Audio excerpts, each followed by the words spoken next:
সেটা মানুষই জবাব দিবে। কারোর সঙ্গে মিথ্যাচার করলে, কারোর সাথে প্ল্যান করে কাউকে ফাঁসানোর চেষ্টা করলে বাংলার মানুষ অত বোকা না। বাংলার মুসলমানদেরকে অত বোকা ভাবার কোনো কারণ নেই।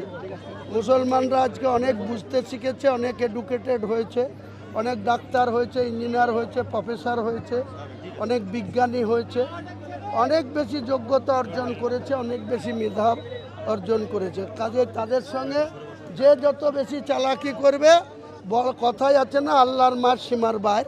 মমতা ব্যানার্জিকে আল্লাহ মানুষের কাছে মাইনাস করে দেয়। মোকাজ্জল ইসলামকে তো এই মমতা ব্যানার্জি, আপনারা তো দেখেছেন, দুপুরবেলায় সে বক্তব্য রেখেছে আমার সব ক্ষমতা ইলেকশন কমিশন কেড়ে নিয়েছে। আবার সেই রাত্রে বলছে, আপনারা দেখবেন ওই মোকাররুল ইসলাম যেখানে গাড়ির বন্নেটে উঠে বক্তৃতা করছিল, আর যেখানে ওই মোথাবাড়ি ব্লক, ওটার ডিস্টেন্স ছিল 13 কিলোমিটার।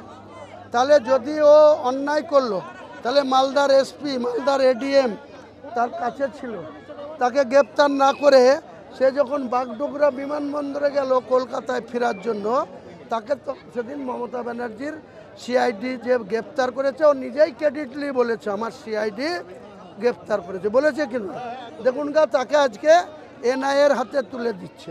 তাহলে বেলডাঙ্গাতে সামান্য রাস্তা অবরোধ করার দায়ে 36 জন মুসলমানকে বেলডাঙ্গা থানার আইসি সুমিত তালুকদার অ্যারেস্ট করেছিল, যাদের সেকশন ছিল 15 দিনে বেল হয়ে যাওয়ার কথা। 17 জানুয়ারি 2026 অ্যারেস্ট হয়েছিল শনিবার। আজকে কত ভাই? এপ্রিলের 9 তারিখ। কমাস ধরে তাদেরকে কিন্তু পরবর্তীকালে ওই এনআইএর হাতে তুলে দিল। তাহলে বিজেপির সাথে আরএসএসের সাথে কার চেন আছে?